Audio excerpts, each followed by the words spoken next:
तो अभी हम लोग जो है इंडिया की मॉर्फोलॉजी के बारे में कुछ बात करेंगे। इसमें physical structure of the country, किस तरीके से physical structure of the country को हम लोग डील कर सकते हैं।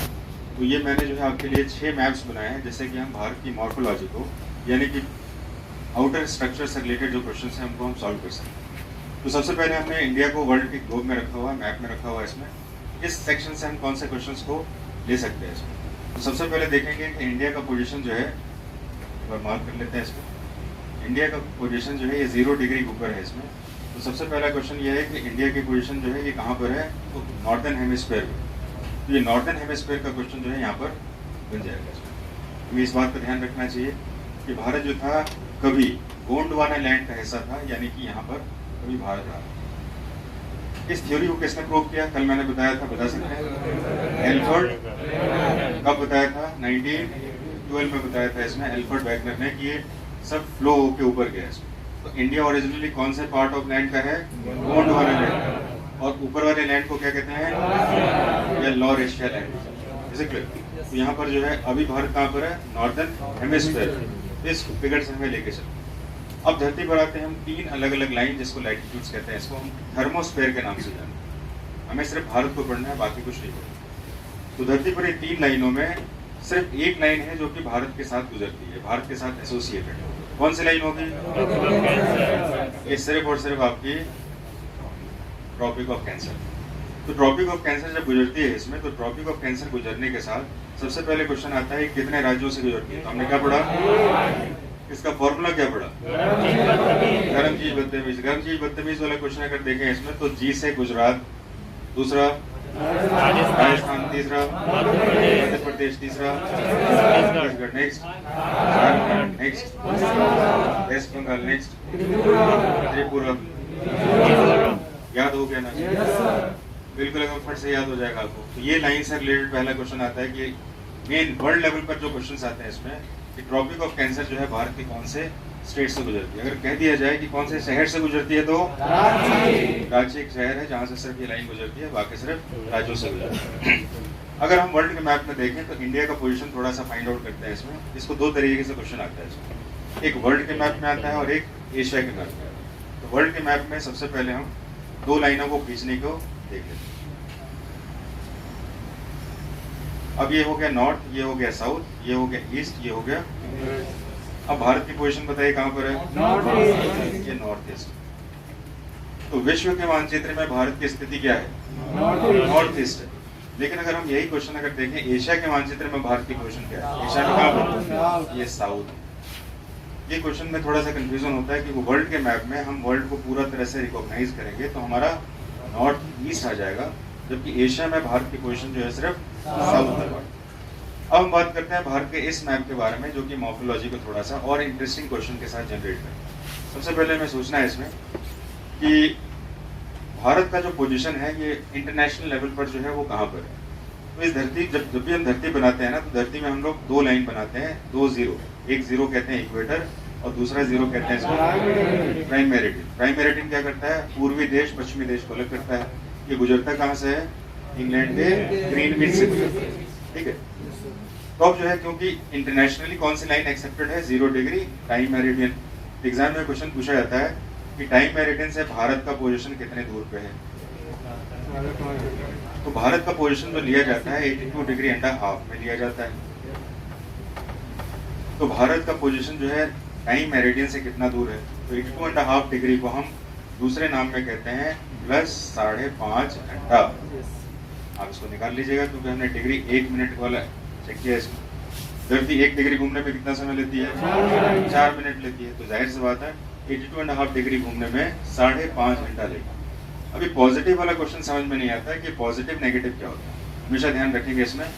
सन राइजेज इन द ईस्ट।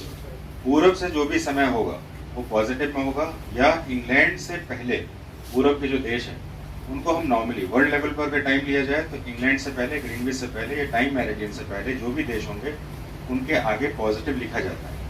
अगर ये अमेरिका का टाइम दिया जाता तो क्या लिखा जाता? क्यों लिखा जाता है? क्योंकि ये पश्चिमी देश। तो प्राइम मेरिडियन के पश्चिम में नेगेटिव लिखा जाता है और उसके पॉजिटिव में पूर्व में पॉजिटिव। तो अगर हम इंग्लैंड का टाइम अगर भारत से तुलना करें जो कि 5.5 घंटा आगे, तो यहाँ पर पॉजिटिव लिखना चाहिए कि नेगेटिव लिखना चाहिए? पॉजिटिव लिखना चाहिए। ये पॉजिटिव लिखने का रीजन क्या है इसमें? क्योंकि इंग्लैंड से भारत कहाँ पर है? पूरब में, और sun rises in the east. तो जहाँ पर सूरज पहले आएगा वो टाइम होगा पॉजिटिव। तो ये वर्ड भी किसी को समझ में नहीं आता एग्जाम में, 5.5 घंटा पॉजिटिव, 5.5 घंटा नेगेटिव, ऐसे करके वर्ड दिए जाते हैं। तो हमें ध्यान रखना है कि 5.5 घंटा पॉजिटिव इसलिए है क्योंकि सन राइजेस यहाँ पर हो रहा है और ये पहले हो रहा है, इसलिए इसको पॉजिटिव मानना है। लेकिन हम इसके साथ एक और क्वेश्चन को जनरेट कर सकते हैं। भारत का टाइम कौन सा लाइन से लिया जाता है? 82 डिग्री एंड हाफ से लिया जाता है।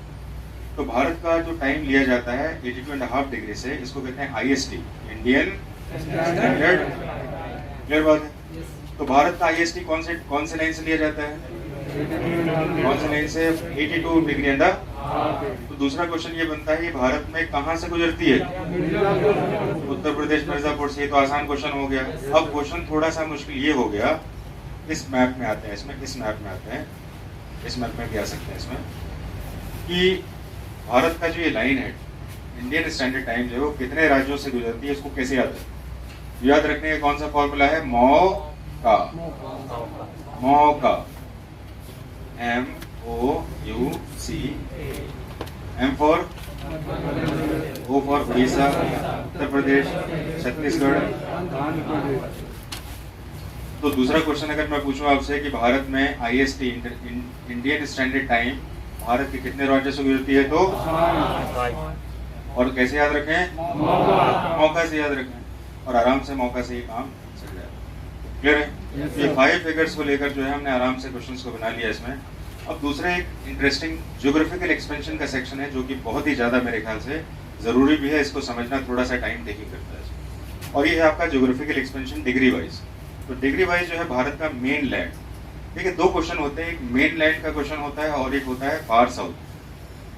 जब हम मुख्य भूमि की बात करते हैं तो ये हमारा कन्याकुमारी आता है और ये स्टार्ट होता है 8 डिग्री एंड 4 मिनट के साथ। लेकिन जब हम कन्याकुमारी की बात करते हैं इसमें, तो कन्याकुमारी इसके ज्यादा दक्षिण में है और ये आपका आता है 6 डिग्री एंड 4 मिनट।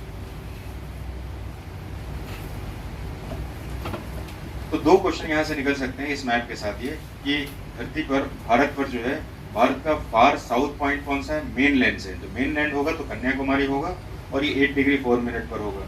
और कहेंगे फार साउथ पॉइंट कौन सा है? उसका नाम होगा इंदिरा पॉइंट। अच्छा एक बात बताइए, इंदिरा पॉइंट जो है बहुत सारे आइलैंड्स हैं अंडमान निकोबार में, कि कौन सा आइलैंड का हिस्सा है? ग्रेट निकोबार। 204 आइलैंड में से कौन से पॉइंट में इंदिरा पॉइंट है? समझ में बता रहा है क्या? ये सबसे इंपॉर्टेंट क्वेश्चन यहाँ से, तो इस मैप से हमें निकाल देना है। तो काम करते हैं, भारत का हम फार ईस्ट, फार वेस्ट और फार नॉर्थ पॉइंट ले लेते हैं।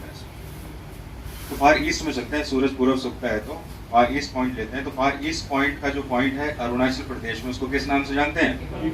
किबोथू के नाम से जानते हैं, दैट इज किबोथू। अगर फार नॉर्थ की बात करें तो और इंदिरा कॉल के नाम से जानते हैं, और फार वेस्ट की बात करें तो और मोथा के नाम से।